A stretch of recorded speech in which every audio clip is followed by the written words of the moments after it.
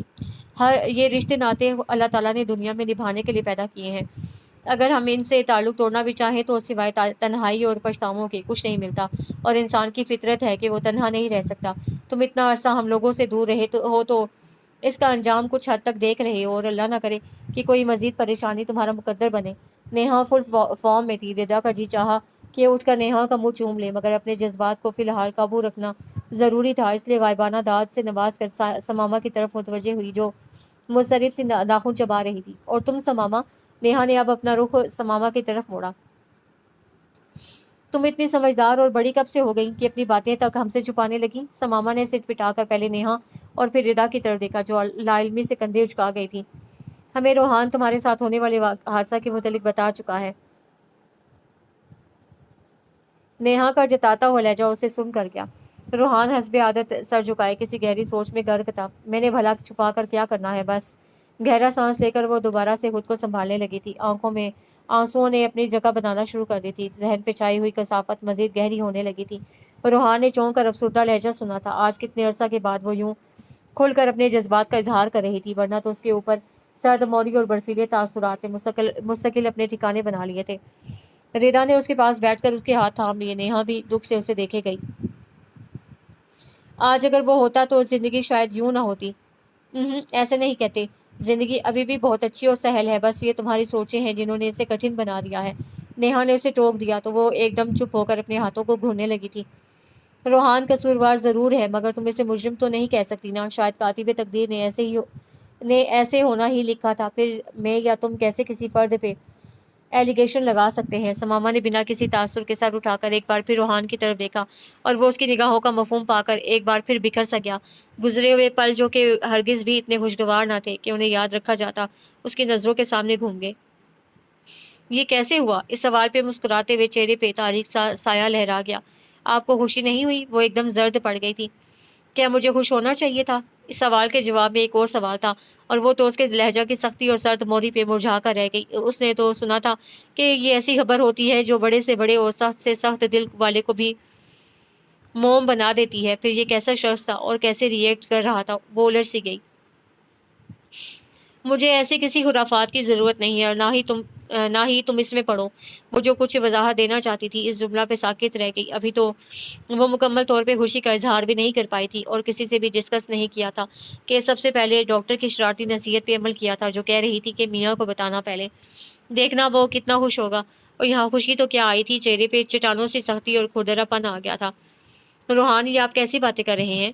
کافی دیر کے بعد بولنے کے قابل ہوئی تو صرف یہی کہہ سکی، جبکہ دوسری طرف لا تعلقی اور بے نیازی عروج پہ تھی۔ جو میں نے کہنا تھا کہہ دیا، اور میرا خیال ہے کہ تم اچھی طرح جان بھی گئی ہو۔ اب ان پڑھ بیویوں والے سوالوں جوابوں میں وقت ضائع مت کرو، اور جو کہا ہے صبح جا کر ڈاکٹر سے ڈسکس کر کے چھٹکارا پاؤ۔ وہ ایسے بات کر رہا تھا جیسے اپنے کسی ماتحت کو کسی جگہ پہ چھاپا مارنے کے لیے حکم دے رہا ہو۔ لہجہ ہر طرح کی نرمی اور ہلاوت سے خالی تھا۔ سماما نے منہ پہ ہاتھ رکھ کر اپنی سسکی کو بے اختیار روکا۔ کیسا شخص تھا؟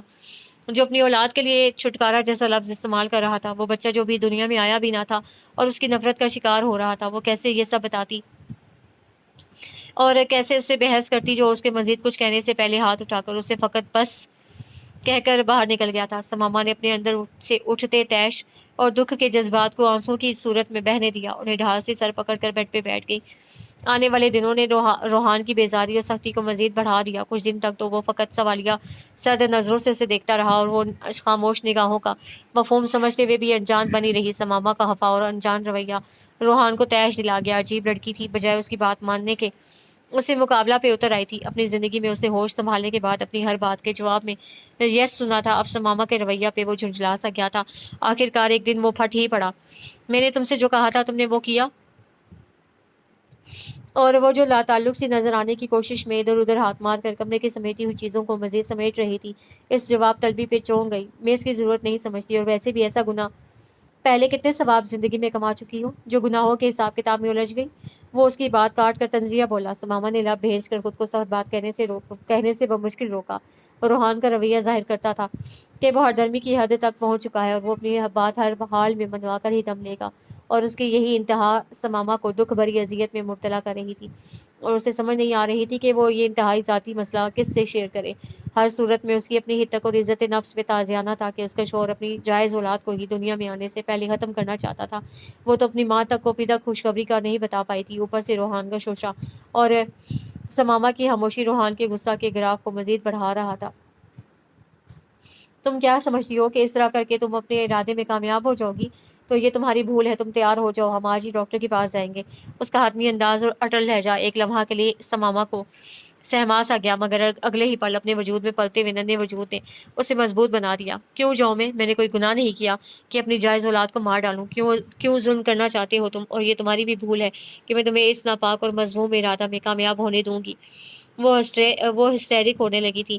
جواباً روحان کی استضائیہ مسکراہٹ نے اس کا ڈھیروں خون جلا دیا۔ یا اللہ، ایک ایسا نفسیاتی مریض اس کا نصیب بنا تھا کہ جس کی زندگی کا ہر نیا باب ایک نئی الجھن لیے ہوئے تھا، اور وہ تھکنے لگی تھی اس ڈور کو سلجھاتے ہوئے۔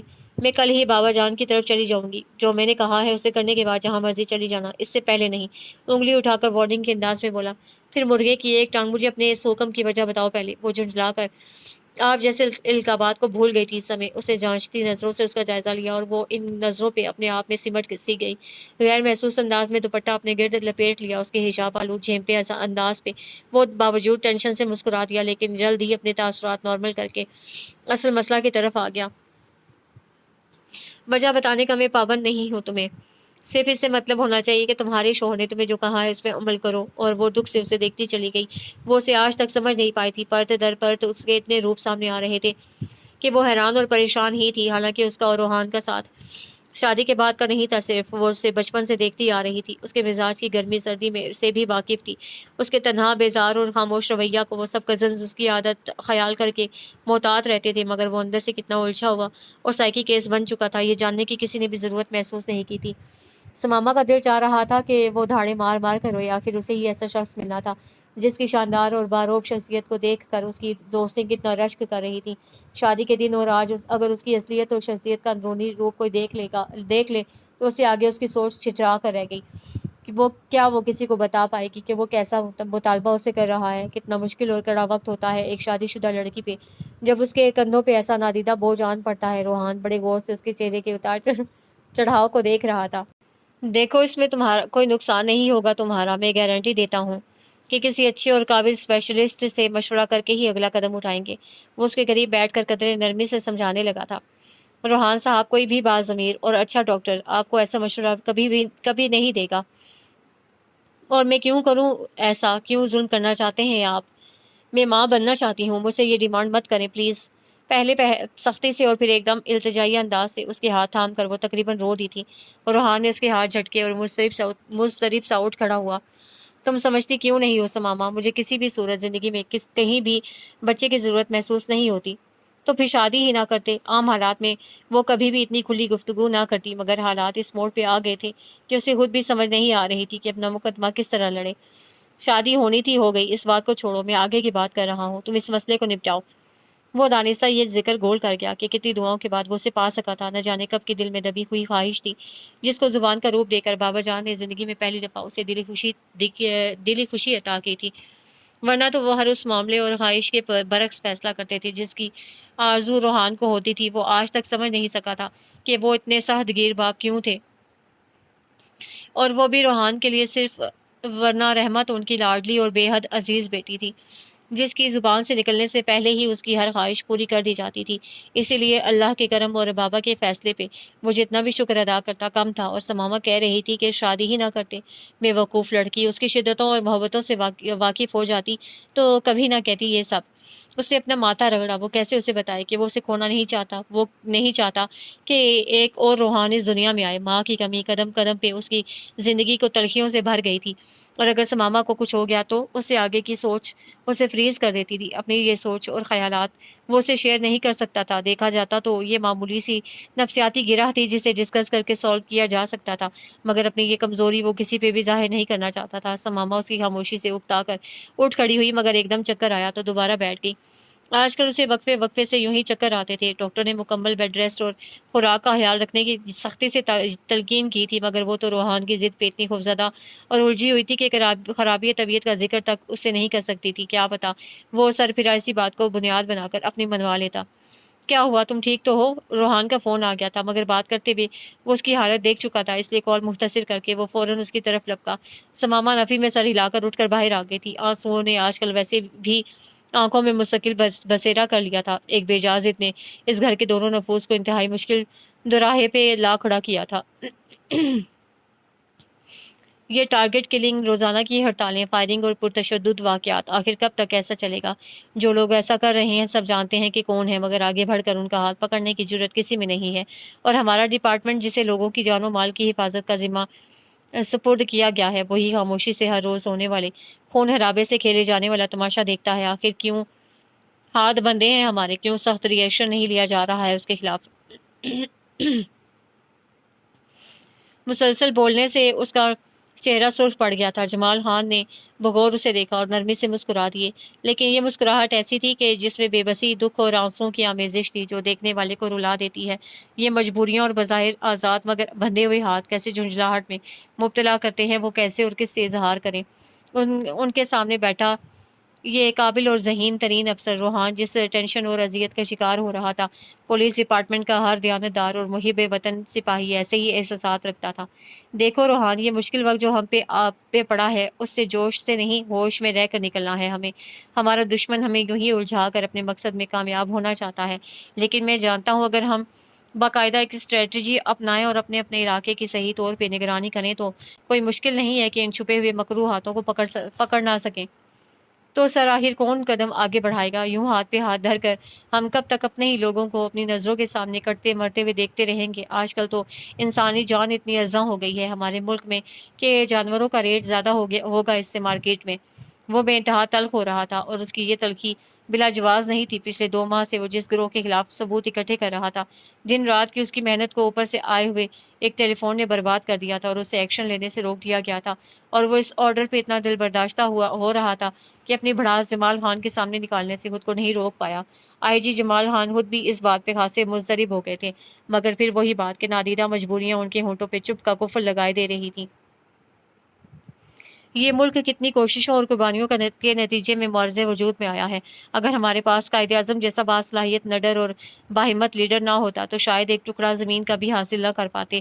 اللہ تعالیٰ کی مدد اور سب کی بے لوث جدوجہد نے اس ناممکن کو ممکن بنا دیا، مگر آج ہم اپنے ہی ہاتھوں سے اس انمول خزانے کو غیروں کے حوالے کر رہے ہیں۔ کیوں؟ اس لیے نہ کہ ہماری لیڈرشپ اب کمزور ہو گئی ہے، ہمارے لوگ ایماندار اور محنتی نہیں رہے۔ ہم جب سب کچھ جانتے ہیں، حتیٰ کہ اس ملک کا ایک بچہ تک اس حقیقت سے واقف ہوگا کہ کس کی وجہ سے اس ملک میں تباہی اور ہنگامے ہو رہے ہیں، تب بھی ہم خاموش ہیں۔ کون بنے گا قائد اعظم کا جانشین؟ کون سنبھالے گا اقبال کے پاکستان کو؟ ہم میں سے ہی کسی کو آگے بڑھنا ہوگا، کسی دباؤ اور امداد کے لالچ کو قبول نہ کرتے ہوئے۔ ہمیں اپنی اس دھرتی کی سالمیت کو بچانا ہے، اور یہ باتیں صرف باتیں ہی نہ رہیں بلکہ عمل بنے۔ اور مجھے پوری امید ہے سر کہ اگر ہماری نوجوان نسل کا کوئی نمائندہ آگے بڑھ کر یہ ذمہ داری اٹھائے تو وہ وقت دور نہیں جب روشنیوں کے شہر پھر سے آباد ہوگا، ہمارا بلوچستان پھر سے پر رونق اور مہمان نواز بن جائے گا۔ وہ بولتے بولتے بولتے جیسے ہانپنے لگا تھا، اور جمال خان نے اپنی ہی نظر اس نڈر اور بے باک لڑکے کو نہ لگ جائے اس ڈر سے اس پہ سے نگاہ ہٹا لی، ورنہ دل چاہ رہا تھا کہ اپنی ہی جوانی کی تصویر کی صورت میں بیٹھے ہوئے روحان خان کا منہ چوم کر اسے ہر صورت آپریشن کو جاری رکھنے کا حکم دے دیں۔ Calm down young man, I will do my best. انہوں نے باقاعدہ اپنی نشست سے اٹھ کر اس کا شانہ تھپ تھپایا، اور وہ جو انہیں اٹھتے دیکھ کر خود بھی اپنی سیٹ چھوڑ کر کھڑا ہو گیا تھا۔ ان کی تسلی پہ محض انہیں دیکھ کر رہ گیا، جانتا تھا نا کہ یہ تو زندگی کوئی فلم کہ نہ تو یہ زندگی کوئی فلم ہے اور نہ ہی وہ کوئی فلمی ہیرو کے سب مصلحتوں اور حد بندیوں کو پس پشت ڈال کر ایکشن اور مار دھاڑ کر کے سارے مناظر کو ایک دم پرفیکٹ کر دیتا۔ اسی لیے محض ہلکی سی سر کی جنبش دے کر انہیں سلیوٹ کیا اور باہر نکل گیا۔ وہ گھر میں داخل ہوا تو آج کی ذہنی ٹینشن، غصہ اور بے بسی ابھی تک اس کے اعصاب کو تکائے ہوئے تھی، اسی لیے بنا ادھر ادھر دیکھے سیدھا اپنے کمرے کی طرف بڑھا، مگر سامنے کے منظر نے اسے جیسے جلتے توے پہ بٹھا دیا۔ سماما اپنے ارد گرد چھوٹے چھوٹے سے کھلونے اور ریڈی میڈ بیبی سوٹ بکھرائے دھیمی سی مسکراہٹ کے ساتھ انہیں وارڈروب میں سکینہ سے سیٹ کروا رہی تھی۔ اپنی اتنی دنوں کی محنت اور سخت قسم کی ذہنی اور جسمانی ٹینشن میں مگن ہو کر وہ اپنا مطالبہ اور اس کا رزلٹ تو بھول ہی چکا تھا۔ گزشتہ 4 راتوں سے تو وہ ویسے ہی گھر سے باہر رہا تھا، اور اب واپس آنے پہ بھی ناپسندیدہ مناظر دیکھنے پڑ رہے تھے۔ یہ کیا ہو رہا ہے؟ خود پہ بے انتہا ضبط کرنے کے باوجود اس کا بھاری لہجہ کافی سخت ہو گیا تھا، اسی لیے سکینہ اور سماما دونوں نے ہی چونک کر اسے دیکھا۔ ملازمہ کو باہر جانے کا اشارہ کر کے سماما جلدی سے چیزیں الماری میں پھینکنے کے انداز میں رکھ کر اس کی طرف بڑی ہوئی شیب، سرخ آنکھوں اور بکھرے ہوئے بالوں میں کافی تھکا ہوا اور یزمردہ دکھائی دے رہا تھا۔ وہ آج اسے پورے 4 دن کے بعد دیکھ رہی تھی، اور دل لاکھ روحان سے خفا ہونا چاہتا تھا، مگر اس کی ایک ہی جھلک ساری خفگی اور غصہ نہ جانے کہاں سلا دیتی تھی۔ پتہ نہیں یہ محبت اسے کتنا ہوار کرے گی، جو اس ظالم کو ہر صورت پلس پوائنٹ ہی دیتا تھا۔ یہ دل وہ آنکھوں میں ڈھیروں نرمی محبت سے موئے بنا کچھ کہے اسے دیکھے جا رہی تھی۔ روحان اس کی دیوانگی پہ جذبت سا کھڑا رہ گیا تھا۔ کیا تھی یہ لڑکی بھی پاگل دیوانی سی، محبت کی حدوں کو چھوتی ہوئی؟ وہ تو اس کے مقابلے میں کچھ بھی نہ تھا، حالانکہ وہ بھی اس راہ کا مسافر تھا، مگر اس ایک اظہار کی کمی نے اسے کتنا پیچھے چھوڑ دیا تھا اس سے۔ اور محبت تو لمحہ لمحہ اظہار کی محتاج ہوتی ہے، اسی سے تو اس میں نکھار اور روپ آتا ہے، جیسے مرجھائے ہوئے پودے پتے شبنم کے قطروں سے چمک اٹھتے ہیں، جیسے پھول سورج کی پہلی کرن پہ مسکرا اٹھتا ہے، اسی طرح محبت میں جذبات احساسات کو بیان کرنا اسے دوام بخشتا ہے۔ لیکن وہی بات کہ ایک معمولی سی کمی نے اس کی کامیاب شخصیت کو گرہن سا لگا دیا تھا۔ کیا حال ہے؟ آخر کچھ تو کہنا تھا اس خاموشی کو توڑنے کے لیے، اسی لیے ایک اور سوال ڈال دیا۔ سماما نے ہولے سے سر اس بات میں ہلا دیا۔ آپ اتنے دنوں سے کہاں تھے؟ موبائل بھی آف جا رہا تھا، بابا جان وغیرہ کے کئی فون آ چکے ہیں، آپ سے بات کرنا چاہتے ہیں۔ بیڈ شیٹ پہ ہاتھ پھیرتے ہوئے دھیمے سے کہا۔ اوکے، میں بات کر لوں گا۔ تم ڈاکٹر کے پاس گئی تھی؟ نفی میں سر ہلا کر وہ باہر نکلنے لگی تھی جب روحان نے اس کا ہاتھ پکڑ کر روکا۔ اس کی گرفت اتنی جارحانہ اور تیور سخت تھے کہ وہ ایک پل کے لیے اپنا توازن نہ رکھ پائی تھی، مگر روحان اسے سنبھال چکا تھا، اسی لیے وہ گرنے سے بچ گئی۔ روحان پلیز! بے اختیار اپنے ہاتھ اس کے سامنے جوڑ کر وہ رو دی تھی۔ اپنی جان سے زیادہ آنے والی کی زندگی نے اسے بھیک مانگنے پر مجبور کر دیا تھا۔ کیا شے ہے یہ اولاد بھی! انسان اپنا آپ بھلا دیتا ہے اس کی محبت میں، اور یہی اولاد قدم قدم پہ زندگی سے بخیریت گزرنے کی ہر پل دعا کرتی تھی۔ اس کے لبوں پہ ہر وقت یہی دعا ہوتی تھی، آج کل کہ اللہ اس ظالم پتھر دل اس شخص میں احساس محبت ڈال دے جو کفران نعمت کا مرتکب ہونے جا رہا تھا، جو اتنے بڑے اور سخت بول استعمال کر جاتا تھا کہ وہ اللہ سے اس کے لیے اور اپنے لیے معافی مانگتی رہتی تھی۔ سماما، مجھے نہ سننے کی عادت نہیں ہے۔ وہ جیسے بیزار ہوا۔ تم نے گھر میں تو انفارم نہیں کیا؟ ہر دفعہ وہ اس بات کی اس سے تصدیق ضرور کرتا تھا۔ نہیں کیا، مگر اب ضرور کروں گی، اور چلی جاؤں گی دادی ماں کو جا کر آپ کی تمام باتیں بتاؤں گی۔ اس کے اندر کی ضدی اور پرانی غصہ والی سماما جیسے جاگ اٹھی تھی، اسی لیے سختی سے کہہ کر باہر آ گئی۔ کیا سمجھ رکھا تھا اس شخص نے اسے؟ وہ اس کی ناانصافی اور غلطی پہ پردہ ڈالتی رہی اور وہ شیر ہوتا رہا۔ نو مور! نفی میں سر ہلا کر آنکھوں کے آگے آئی دھند کو ایک بار پھر صاف کر کے موبائل پہ نمبر ملانے لگی تھی کہ پیچھے سے آتے ہوئے روحان نے اس کا ارادہ جیسے بھانپ کر سیل فون اچک لیا۔ میری بات سنو سماما! پہلے کی نسبت اس کا لہجہ خاصا مصالحانہ ہو گیا تھا۔ مجھے کوئی بات نہیں سننا، مجھے صرف دادی ماں سے بات کرنا ہے۔ وہ جانتا تھا کہ سب پوتیوں سے زیادہ وہ دادی کی چہیتی اور لاڈلی پوتی ہے، اور وہ بھی اپنے دل کی ہر بات دکھ خوشی ماں کی نسبت دادی سے پہلے ڈسکس کرتی ہے، اور وہ کسی بھی قسم کی بدمزگی نہیں چاہتا تھا، اسی لیے کچھ دھیما پڑ گیا تھا۔ لیکن سماما کسی طور بھی کچھ نہیں سننا چاہتی تھی، اسی لیے موبائل کے لیے پھر ہاتھ بڑھایا۔ روحان نے اپنا ہاتھ پیچھے کر لیا۔ سماما نے سخت تیش میں آ کر سیڑھیوں کی طرف قدم بڑھا دیا۔ عجیب شخص سے یہ ہے زندگی، اور اس کی ذمہ داریوں کو مذاق بنا کر رکھ دیا ہے۔ وہ سر جھٹک کر نیچے اترنے لگی۔ اسی پل روحان نے اسے ایک بار پھر اپنی طرف کھینچنا چاہا۔ وہ جانتا تھا کہ اب وہ نیچے جا کر لینڈ لائن سے گھر فون کرے گی، کیونکہ جب وہ ضد پہ آ جاتی تو دنیا کی کوئی طاقت اسے پیچھے نہیں ہٹا سکتی تھی۔ چھوڑو مجھے۔ اور یہی وہ لمحہ تھا جب وہ تقریباً روحان کے حصار میں تھی۔ اس کی گرفت ہلکی ہونے پہ ڈگمگا کر کتنی سیڑھیاں پھلانگ گئی، اور اس کی دل دوز چیخوں نے پورے گھر کے در و دیوار کو لرزا کر رکھ دیا۔ ملازم فوراً بھاگے آئے تھے، اور وہ بس ساکت نظروں سے کھڑا اس کے سر سے اور ناک سے بہتے خون کے فوارے کو دیکھ رہا تھا۔ آئی ایم سوری، ہم بچے کو نہیں بچا سکے۔ 3 دن کے جان کنی کے عالم میں وہ ایک ہی جگہ جیسے پتھر ہو گیا تھا۔ جب ڈاکٹر نے آ کر سماما کی زندگی کی نوید دی، موت و زندگی کی کشمکش میں مبتلا رہنے کے بعد وہ اپنی خواہش ہار گئی تھی، اور وہ اپنی ضد میں جیت گیا تھا، مگر یہ کیسی جیت تھی جس نے بجائے خوشی دینے کے اسے آزردہ کر دیا تھا۔ حالانکہ خدا جانتا تھا کہ اس دن کے حادثہ میں اس کی شعوری کوشش کو کوئی عمل دخل نہیں تھا، مگر سماما کی بدگمانی انتہا کو پہنچ گئی تھی۔ گھر سے چچی کا فون آیا تھا۔ ماں کو جیسے بیٹی کی تکلیف کا اللہ کی طرف سے اشارہ ہو گیا تھا، اسی لیے ہاسی بے چینی سے اس کا پوچھ رہی تھیں۔ دادی ماں نے بھی فون پکڑ کر اس کے خوب لتے لیے تھے کہ وہ دور جا کر بیٹھ گیا تھا۔ بڑی مشکل سے سب کو مطمئن کیا، اور اس وعدہ پہ انہیں منایا کہ جلد ہی چھٹیاں لے کر وہ دونوں آئیں گے۔ وہ دن اور آج کا دن وہ خود سکون اور آرام کو ترس گیا تھا۔ سماما نے ہر قدم پہ اپنے رویے سے اسے جتا دیا تھا کہ اس کی نظر میں روحان ہی خطا وار تھا، اور یہ ایسی غلطی تھی جس کی تلافی کا وہ موقع بھی نہیں دیتی تھی۔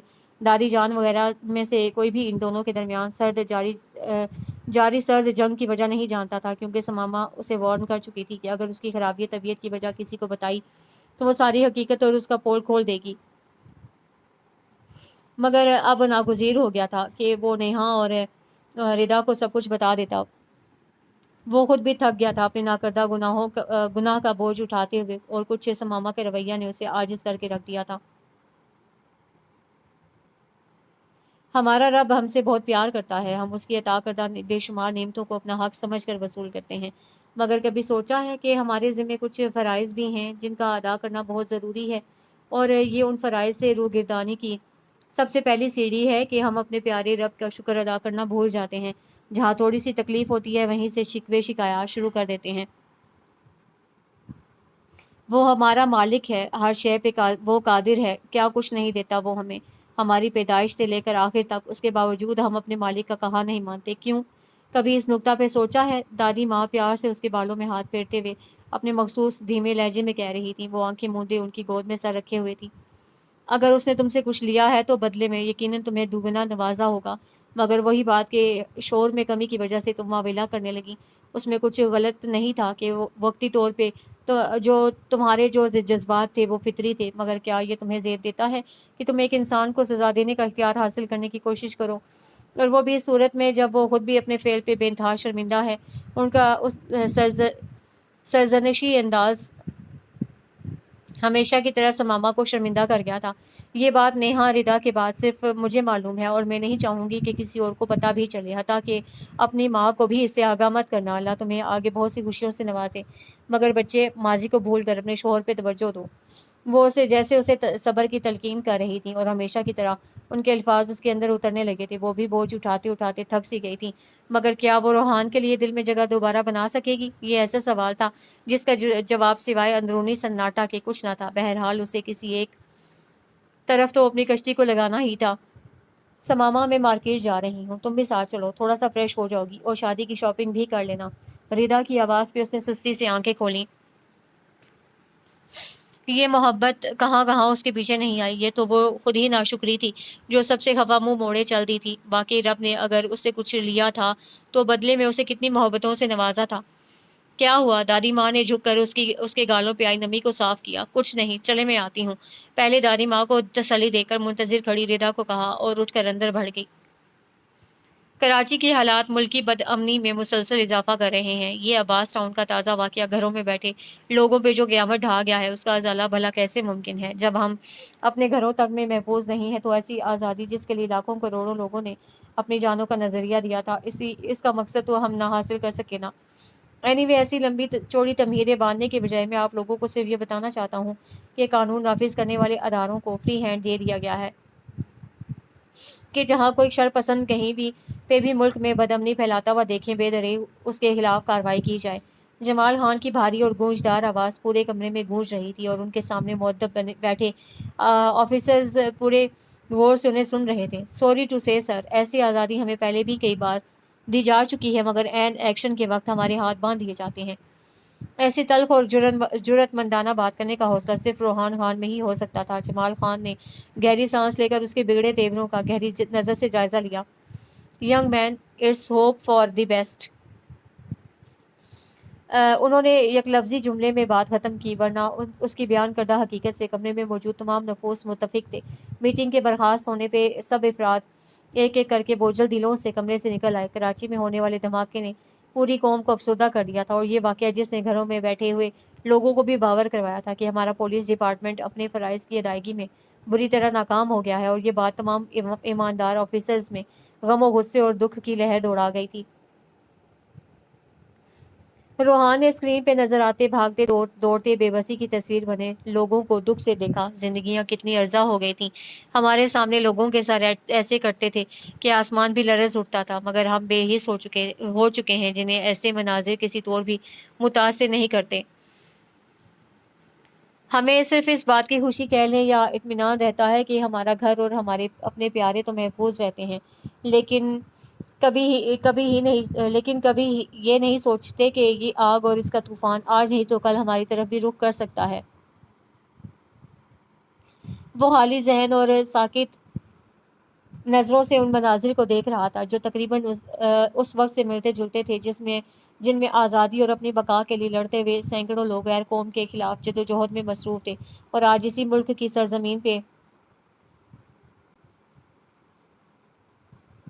پھر خون کی ہولی کھیلی جا رہی تھی۔ مگر فرق صرف اتنا تھا کہ پہلے مقابل غیر ملکی تھے اور آج پوشیدہ ہاتھ تھے، اور یہی سمجھ نہیں آتا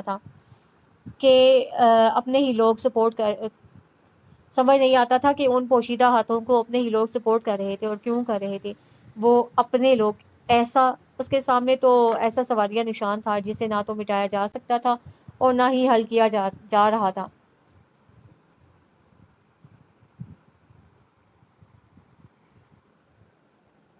تیسرا سگریٹ سلگاتے ہوئے روحان خود بھی سلگ رہا تھا۔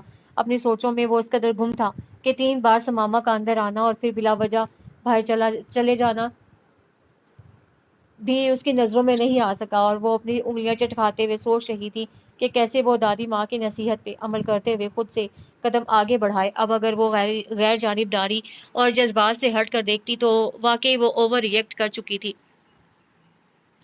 اور ایک عورت کا اتنا تضحیک آمیز رویہ مرد کی برداشت سے باہر ہوتا ہے۔ اب اگر وہ اس سے بے نیازی برت رہا تھا تو یہ یقیناً اس کا حق بنتا تھا۔ رشتوں کی ڈور بظاہر بہت نازک اور خوبصورت دکھائی دیتی ہے، مگر جب اس ڈوری میں الجھاؤ آ جاتا ہے تو انگلیاں زخمی ہو جاتی ہیں، مگر الجھن کو کوئی سلجھا نہیں پاتا، اور اس نے تو کئی بار اسے دھتکارا تھا۔ ٹھیک ہے، اس وقت وہ غلطی پہ تھا، مگر سماما نے بھی تو غلطیوں پہ غلطیاں ہی کی تھیں۔ اس نے بھی تو نہ خود کو سدھارا اور نہ ہی اسے سدھارنے کی کوشش کی تھی۔ محبت جیسے مضبوط تعلق کی موجودگی کے باوجود وہ جیسے ساری دنیا سے ہی بیزار ہو گئی تھی۔ زندگی نے اگر اسے آزمایا تھا تو سماما خان نے بھی قدم قدم پہ اپنے سے جڑے خوبصورت رشتوں کو اذیت ہی سونپی تھی۔ اپنے اوپر ایک معمولی سی آئی تکلیف بھی اس سے برداشت نہیں ہوئی تھی، تو پھر وہ کون ہوتی تھی روحان سے کسی بھی عمل کا اسے حساب کتاب لینے والی یا بدلہ لینے والی؟ سر جھکائے وہ خود احتسابی سے گزر رہی تھی، اور اپنا خود احتساب کرنا سب سے اذیت ناک ہوتا ہے۔ کیسے دانت نکل رہے ہیں خبیث کے! میں نہ ہوتا تو دیکھتا کہ کیسے اپنی ماڈرن ہیر کو حاصل کر سکتا تھا۔ یحییٰ پہ نظر جمائے دانت کچکچاتے ہوئے ثاقب نے اسے دیکھا، جو پچھلے آدھے گھنٹے سے شاید نہیں یقیناً زباریہ سے گفتگو فرما رہا تھا۔ موضوع گفتگو بھی یقیناً شادی کی رسومات ہی تھیں، اسی لیے مسکراہٹ لبوں سے جدا ہی نہیں ہو رہی تھی۔ 2 دن کے بعد مایوں کی رسم تھی، اس لیے سارے گھر والے بے تحاشا مصروف تھے۔ کل تک ثاقب بھی ان تیاریوں کا حصہ تھا، مگر جیسے ہی فاقیہ نے اللہ حافظ کہا تھا، اس میں مایوسیوں اور غموں کے عارضی بادل چھا گئے تھے، اور اس دفعہ بھی وجہ یحییٰ کی ذات بنی تھی، جس سے ثاقب کی پچھلی گرل فرینڈ کو عین فاقیہ سے ملاقات والے وقت پہ وہاں بھیج دیا تھا، اور بات کا تماشا جو لگا اسے ایک عالم نے دیکھا تھا، اور اب وہ غمزدہ اور اداس ٹی وی لاؤنج میں بیٹھا یحییٰ کو کینہ توز نظروں سے گھورے جا رہا تھا۔ خیریت ہے، تیرا رنگ کیوں سنگھاڑے کو مات دے رہا ہے؟ فون بند کر کے یحییٰ نے خوشگواریت سے اس کی سامنے رنگت پہ ہمیشہ کی طرح طنز کیا، جس سے وہ بمشکل پی سکا تھا۔ تو جو آج کل رسگلہ بنا ہوا ہے، ٹوتھ پیسٹ کا اشتہار نہ ہو تو؟ جلا بھنا جواب اندرونی کیفیت کا پتہ دے رہا تھا۔ اسی وقت ہارون اندر داخل ہوا، اس کے پیچھے ردا تیز تیز بولتی آ رہی تھی۔ میں نے بتا دیا ہے کہ مجھے ابھی جانا ہے۔ غضب خدا کا، صرف 2 دن رہ گئے ہیں اور میرا آرڈر ابھی تک ڈیزائنر تک ہی نہیں پہنچ سکا۔ دھون سے کہتے ہوئے آخر میں ردا کا لہجہ غمگین ہو گیا۔ تم ایسا کرو، ثاقب کو لے جاؤ۔ ہارون نے اپنے گلے سے مصیبت اتارنا چاہی۔ ثاقب صاحب تو کرنٹ کھا کر 10 فٹ اوپر اچھل گئے۔ ایک تو پہلے ہی دکھی تھے، سونے پہ سہاگا ردا جیسی باریک بین اور 6-7 گھنٹوں تک بنا تھکے بازار میں گھومنے والی لڑکی کو شاپنگ کرانا مرے پہ سو دھرے ثاقب ہوا تھا۔ یحییٰ نے اپنی بے ساختہ مسکراہٹ کو ہونٹوں میں دبا لیا۔ وہ اس کی دلی کیفیت کو جانتا تھا، مگر یہ بھی اس کی مجبوری تھی۔ 1000 بار ثاقب کو سمجھا چکا تھا کہ وہ ایسی دوستیاں مت پالے جس سے سوائے ان کے خاندانی عزت پہ حرف آنے کے کچھ نہیں مل سکتا تھا، مگر وہ باز نہیں آتا تھا۔ حالانکہ یحییٰ جانتا تھا کہ ثاقب نے کبھی بھی اپنی لیمٹس نہ کراس کی تھیں اور نہ ہی کرنے دیتا تھا، مگر وہ غلط ٹریک تو استعمال کرتا تھا نا، اور یہی بات ہر طریقہ سے وہ ثاقب کو سمجھانا چاہتا تھا۔ آپی، میں زوار کو کہتا ہوں، وہ بھی ابھی آیا ہے، اسے شاید نیہا آپی اور رحمہ کو شاپنگ کے لیے لے کر جانا ہے۔ ثاقب بیچارگی کی حد پہ تھا۔ ہارون ثاقب کے حوالے کر کے خود اندر چلا گیا تھا۔ پتہ ہے مجھے، ردا نے ہاتھ ہلایا۔ انہوں نے دوسرے شاپنگ مال جانا ہے، اور میرا ڈیزائنر بالکل دوسرے راستے پہ رہتا ہے، اور ویسے بھی مجھے سمیر کو ساتھ لے کر جانا ہے، اس لیے جلدی آنا ہے، وہ مصروف انداز میں کہہ کر اپنا پرس چیک کرنے لگی۔ ثاقب کو یہ یقین ہو گیا کہ اب اسے ہر حال میں گلے پڑا ڈھول بجانا ہی پڑے گا، اس لیے ڈھیلے قدموں سے چابی اٹھاتا ہوا باہر نکل گیا۔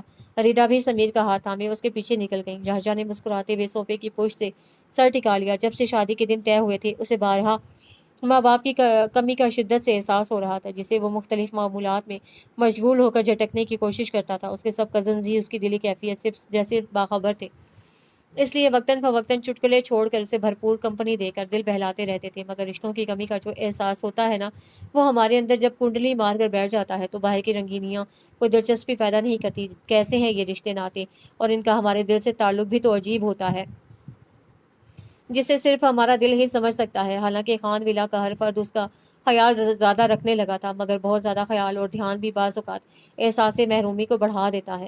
وہ ایک قابل ذہین اور پورے اعتماد شخصیت کا مالک تھا، ایک ملٹی نیشنل کمپنی میں اچھے عہدے پر فائز تھا، مگر کبھی کبھار وہی یحییٰ بختیار بن جاتا، جیسے نانی ماں کی گود میں سر چھپا کر مما پاپا کو یاد کر کے بے تحاشا رونے کی عادت تھی، جسے بڑے ابا یا منجھلے چھوٹے ماموں کے پیار سے پچکارنے پہ اپنی بھر آنے والی آنکھوں کو چھپانا پڑتا تھا۔ آج کل وہ اسی کیفیت سے گزر رہا ہے۔ اپنے کمرے کی طرف جاتے ہوئے روحان کی نظر اس پہ پڑی، جو نڈھال اور یزمردہ سا آنکھیں موندے پڑا تھا۔ وہ آہستگی سے اس کے پاس بیٹھ گیا۔ یحییٰ اپنے سوچوں میں اتنا مگن تھا کہ بالکل بھی نہیں چونکا۔ یحییٰ، روحان نے اس کے بازو پہ ہاتھ رکھا تو وہ اپنی آنکھیں کھول کر بنا پوزیشن بدلے اسے دیکھے گیا۔ خالی ویران آنکھوں میں اضطراب پھیل رہا تھا۔ خوشی کے لمحات میں تمہاری بے چینی اور یزمردگی کو کیا سمجھوں، وہ اس کی آنکھوں میں جھانک کر اس کے اندر پھر سے اترنے لگا تھا۔ یحییٰ نے نظروں کا زاویہ بدل لیا اور دھیرے سے پھیکی ہنسی ہنس دیا۔ کبھی کبھار بہت زیادہ خوشی ہمارے اندر کے زخموں کو ادھیڑنا شروع کر دیتی ہے، اور وہ کیفیت بہت اذیت ناک ہوتی ہے، جسے ہم دوسروں سے بیان بھی نہیں کر سکتے اور برداشت بھی کرنا مشکل ہوتا ہے۔ وہ محض سوچ کر رہ گیا، اور روحان جو بہت غور سے اس کے چہرے کے اتار چڑھاؤ دیکھ رہا تھا، اس کی دلی کیفیت کو بنا اس کے کہے جان گیا تھا، مگر جانتا تھا کہ یحییٰ بختیار اپنا آپ بہت کم کسی پہ کھولتا ہے، اس لیے اس کا بھرم رکھنے کے لیے خاموش رہا۔ چلو آؤ میرے ساتھ، ذرا آؤٹنگ کے لیے چلتے ہیں۔ اس کا بازو پکڑ کر اٹھایا تو وہ ڈھیلے سے انداز میں اس کے ساتھ کھنچتا چلا گیا۔ سماما کو بھی ساتھ لے لو۔ لان سے گزرتے ہوئے یحییٰ کی نظر کونے میں پڑے بڑے سے جھولے پہ بیٹھی سماما پہ پڑی تھی، جو آنکھیں بند کیے نہ جانے کن سوچوں میں گم تھی۔ یحییٰ کے کہنے پہ روحان نے بھی چونک کر کونے میں دیکھا، جہاں وہ خاموش اور افسردگی کا اشتہار بنی بیٹھی تھی۔ یحییٰ کے کہنے پہ روحان نے محض کندھے اچکا کر اس کی طرف قدم بڑھائے۔ حالانکہ وہ اس کا جواب جانتا تھا، لیکن یحییٰ کے سامنے وہ اس کا اظہار نہیں کر سکتا تھا۔ ابھی وہ اس سے فاصلے پہ ہی تھا کہ پیچھے سے رحمہ کی آواز سنائی دی، جو کافی اونچی آواز میں سماما کو دادی ماں کا پیغام دے رہی تھی۔ وہ اسے بلا رہی تھیں۔ روحان راستے سے ہی پلٹ گیا۔ سماما نے اس کا اپنی طرف آنا اور پھر درمیان سے پلٹنا دیکھا تھا اور دل نے بدگمانی کو پھر جگہ دینا شروع کر دی تھی۔ آخر وہ شخص اس کے قدم بڑھانے کا ہی کیوں منتظر تھا؟ کیا ہو جاتا جو وہ صرف ایک بار اور اس کی طرف پلٹ آتا؟ سماما نے تھکے ہوئے انداز میں اس کی پشت کو تکا، اپنی بلا وجہ کی انا اور خودداری کو وہ ابھی بھی اپنا حق سمجھتے ہوئے روحان کی طرف سے ہی پیش قدمی کی منتظر تھی۔ ہو سکتا تھا کہ دوسری طرف سے بھی ایسا ہی پیش قدمی کا انتظار تھا۔ سماما، رحمہ کی ایک بار پھر جھنجھلائی ہوئی آواز اسے سوچوں سے نکال لائی تھی۔ وہ تیز تیز بولتی ہوئی اس کی طرف آ رہی تھی۔ سماما نے جھولے سے اٹھ جانا ہی مناسب سمجھا کہ اب اس کی خیر نہیں تھی۔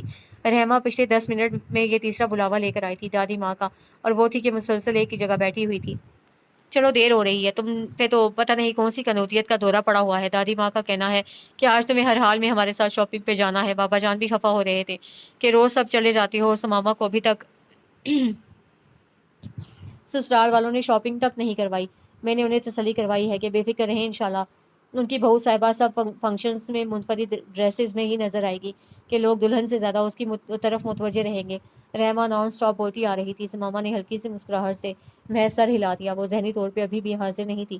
روٹھے یار کو منانا کتنا مشکل کام تھا، یہ اب سمجھ میں آیا تھا۔ روحان میں اتنی انا ہوگی یہ وہ نہیں جانتی تھی۔ ہاں، وہ یہ ضرور مانتی تھی کہ گزرے عرصہ میں اسے بارہا اپنی انا کو بھی پس پشت ڈال کر اسے مفاہمت کی کوشش ضرور کی تھی۔ نہ جانے یہ کون سا جذبہ تھا جس سے اسے اتنا جھکایا تھا، مگر اب وہ جھکنا تو دور کی بات، نظر اٹھا کر دیکھنا بھی گوارا نہیں کرتا تھا۔ ایک معمولی سے واقعہ نے دلوں میں اتنا فاصلہ کھڑا کر دیا تھا کہ وہ پاٹنا بھی چاہتے تو پاٹ نہیں سکتے تھے۔ نہ جانے اب قسمت نے کیا لکھا تھا۔ اس کی لکیروں میں تھکے قدموں سے رحمہ کے پیچھے چلتے ہوئے وہ ماں کی نظروں سے بے خبر اندر چلی گئی، جو کافی دیر سے اپنے کمرے کی کھڑکی سے اسے دیکھ رہی تھی۔ سماما کا گمسم انداز، ہلے گلے اور ہنگامہ سے دور کسی کونے قدرے میں بیٹھنا، اور روحان سے اس کی برائے نام گفتگو، سب ان کی نگاہوں سے پوشیدہ نہیں تھا۔ نہ جانے کیسا اور کون سا دکھ تھا جس سے ان کی بیٹی کی آنکھوں کی چمک اور چہرے کی ہنسی اور شگفتگی کو ختم کر دیا تھا۔ چڑچڑی تو وہ کافی عرصہ سے ہو رہی تھی، مگر اس دفعہ تو انہیں پہلے سے بہت کمزور اور نڈھال بھی دکھائی دے رہی تھی۔ کس سے اظہار کرتی؟ اگر اپنی تشویش شوہر سے بیان کرتی تو وہ وہم کہہ کر ٹال دیتے۔ جوائنٹ فیملی سسٹم تھا، کسی بھی اور رشتہ سے اس موضوع پہ بات کرتی تو سب یہی کہتے کہ وہ اپنی بیٹی کے لیے حد سے زیادہ حساس ہو رہی ہیں، ورنہ اور بیٹیاں بھی تھیں اس گھر کی جو خوش و خرم زندگی گزار رہی تھیں، اور سب سے بڑی بات ان کی تربیت پہ حرف آتا۔ صرف ایک اللہ کی ذات پہ بھروسہ تھا جو انہیں اس پریشانی سے نکال سکتی تھی، اسی لیے وہ اپنے رب سے مدد کی طالب تھیں۔ شادی کے تمام فنکشن بھرپور طریقے سے سر انجام دیے گئے۔ سماما نے بھی کافی حد تک خود پہ قابو پا کر شادی میں شرکت کی تھی۔ اپنی ذاتی زندگی کے دکھ وہ کسی سے بھی شیئر نہیں کرنا چاہتی تھی، البتہ روحان کا الجھا اور بکھرا ہوا انداز بہت سی نگاہوں کا مرکز رہا تھا۔ اسی لیے ولیمہ کے دوسرے دن بابا جان نے اسے اپنے کمرے میں طلب کر کے باز پرس کی تھی۔ کیا میں سمجھوں کہ میرا فیصلہ تمہارے اور سماما کے حق میں بہتر نہیں تھا؟ وہ حد درجہ سنجیدہ تھے۔ روحان نے اپنا سر جھکا لیا۔ دیکھو روحان، شادی شدہ زندگی میں اونچ نیچ آتی رہتی ہے، لیکن اس کا مطلب یہ نہیں ہے کہ دلوں میں بے تحاشا بدگمانیاں پال لی جائیں۔ تمہیں سماما سے کوئی شکایت ہے یا اسے کوئی گلہ ہے تو بہتر ہے کہ بیٹھ کر اسے سالو کرو۔ اس طرح فاصلے پیدا کر کے تم اپنے لیے مشکلات کھڑی کر رہے ہو۔ روحان کی چپ انہیں کھٹک رہی تھی، اسی لیے سماما کو بھی اپنے کمرے میں بلا لیا۔ ادھر میرے پاس آ کر بیٹھو بیٹا بیٹا، انہوں نے شفقت سے اسے پکارا۔ وہ چھوٹے چھوٹے قدم اٹھاتی ہوئی ان کے بیڈ کے ایک طرف بیٹھ گئی۔ روحان کا سر ابھی تک جھکا ہوا تھا۔ سماما نے بھی نظر اٹھا کر اسے نہیں دیکھا۔ بابا جان نے دونوں پہ ایک نظر ڈالی اور پھر گویا ہوئے۔ سماما، کیا بات ہے بیٹا؟ آپ اتنی گمسم اور مضطرب کیوں ہیں؟ اس کے سر پہ ہاتھ رکھتے ہوئے وہ پوچھ رہے تھے۔ روحان کے لیے اگرچہ وہ سخت گیر باپ رہے تھے، مگر اس گھر کی بیٹیوں کے لیے ایک مشفق اور دوستانہ مزاج کے باپ تھے، اسی لیے گھر کی بچیاں بے دھڑک ان سے اپنے کئی مسائل بیان کر دیتی تھیں۔ بابا جان، یہ مجھ سے ناراض ہیں اور مجھے سمجھ نہیں آ رہی کہ میں نے کیسے مناؤں۔ ہیں؟ روحان نے چونک کر آنسو بہاتی لاڈلی کو دیکھا، یعنی اتنے عرصے کی بے رخی اور اپنی بے اعتنائی کو بیان کرنے کے بجائے الٹا الزام اس پہ تھوپ رہی تھی۔ بابا جان اسے چپ کراتے ہوئے پوری توجہ سے اس کی طرف متوجہ تھے، یعنی اس کی کوئی اہمیت نہیں ہے، وہ تل ملا کر ہے کیا؟ کس لیے تم نے میری بیٹی کو پریشان کر رکھا ہے؟ اپنے ساتھ اسے لگائے وہ سخت نگاہوں سے اسے گھور رہے تھے، اور بڑے بڑے مجرموں سے بھرپور مقابلہ کرنے والا روحان خان ہمیشہ کی طرح ان نظروں سے سخت گھبرا گیا تھا۔ بابا جان، میں سے ناراض نہیں ہوں، روحان نے منہ بسورا، البتہ یہ مجھ سے کافی عرصہ سے خفا ہے۔ میں ایکسکیوز بھی کر چکا ہوں، اس سے زیادہ میں آگے نہیں بڑھ سکتا۔ اس کی بات کے درمیان میں ہی موبائل کے رنگ نے اسے اپنی طرف متوجہ کر لیا، تو وہ ایکسکیوز کرتا ہوا باہر نکل آیا۔ آفس سے کال تھی، اسے فوری طور پہ بلایا گیا تھا۔ بابا جان کو بتا کر اس نے اپنی سیٹ کنفرم کروائی، اور جب وہ اپنے کمرے میں سامان پیک کر رہا تھا تو سماما ساتھ آ کھڑی ہوئی۔ مجھے بھی ساتھ جانا ہے۔ وہی استحقاق بھرا انداز جو شادی کے اولین دنوں میں ہوتا تھا۔ روحان نے محض ایک نظر اسے دیکھ کر سر اس بات میں ہلا دیا۔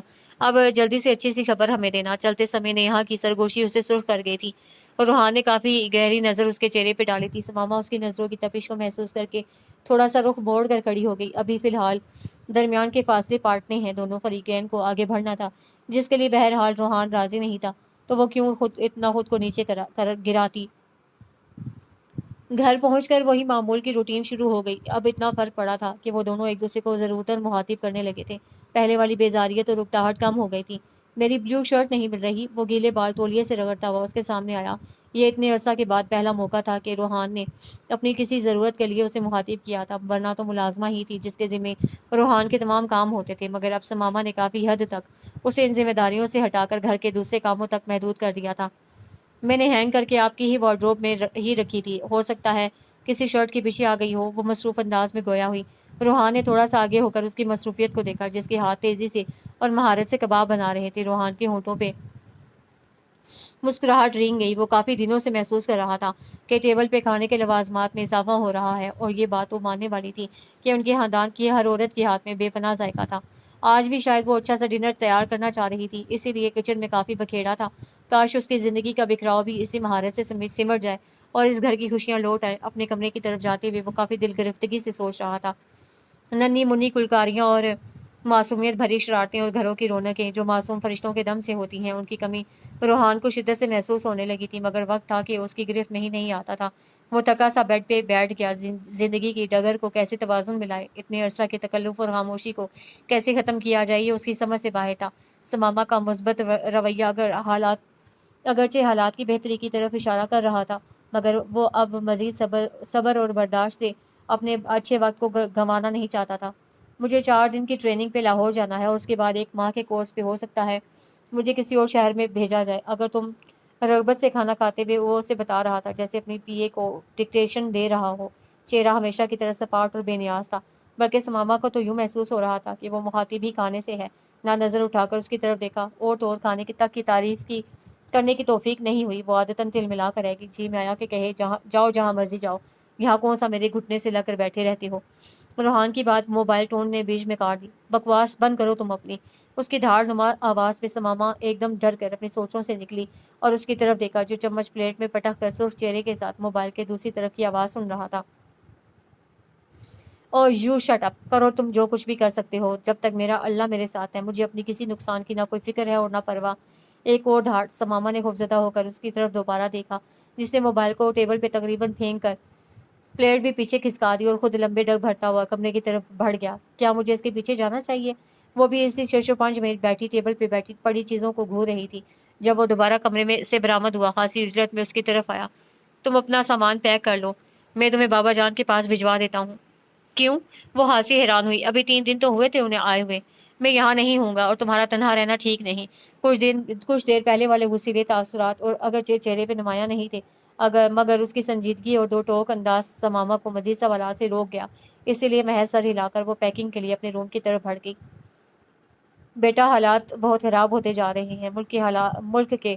روحان بھی ٹریننگ پہ گیا تھا، مگر کراچی کے حالات کی وجہ سے اسے واپس بلا لیا گیا ہے۔ بابا جان بہت کم پریشان ہوتے تھے، اس لیے ان کے تفکر زدہ چہرے نے اسے تشویش میں مبتلا کر دیا تھا۔ اسے آئے ہوئے دوسرا دن تھا، اگرچہ وہ ان لوگوں میں آ کر بہت خوش تھی، مگر دل کی بے کلی بھی کافی بڑھ گئی تھی۔ اب بڑے ابا کی اطلاع نے اسے کسی انہونی کے ہونے کا خدشہ ظاہر کر دیا تھا۔ اسے کم از کم فون تو کرنا چاہیے تھا۔ وہ خفا ہونے لگی تھی، ہمیشہ کی طرح خود سے شکوہ کیا تھا۔ بڑے ابا ابداری ماں کے پاس بیٹھے تھے، جو روحان کے متعلق پوچھ رہی تھیں۔ سماما نے دیکھا تقریباً سب کے چہرے اترے ہوئے تھے۔ امی کی آنکھیں بھی سرخ سی تھیں۔ نیہا، ردا، رحمہ وغیرہ سب کافی پریشان سی لگیں۔ یحییٰ اور زویا بھی آئے ہوئے تھے۔ حسن اور ثاقب نہ جانے کہاں کہاں موبائل گھماتے پھر رہے تھے۔ سماما کے دل کو کچھ ہونے لگا تھا۔ آخر کیا بات تھی؟ اسے کوئی کچھ کیوں نہیں بتاتا تھا؟ وہ جھنجھلائی ہوئی کمرے سے لاؤنج اور پھر کچن کے چکر لگانے لگی تھی۔ منجلی چچی اور پھپھو لاؤنج میں آہستہ آواز میں باتیں کر رہی تھی۔ سماما کو آتے دیکھ کر ایک دم چپ ہو گئیں۔ روحان کو فون کرتی ہوں، آخر میرا دل کیوں اتنا گھبرا رہا ہے؟ خود کو تسلی دے کر سب کے رویوں کو نظر انداز کیا، اور اتنے عرصہ کے بعد خود سے پہلی دفعہ اس کا موبائل نمبر ملایا، مگر آگے سے نو رپلائی کر کے الفاظ منہ چڑھانے لگے تھے۔ ہائے اللہ! ابھی وہ دوبارہ ٹرائی کرنے لگی تھی جب امی کی کانپتی آواز پہ وہ دہل کر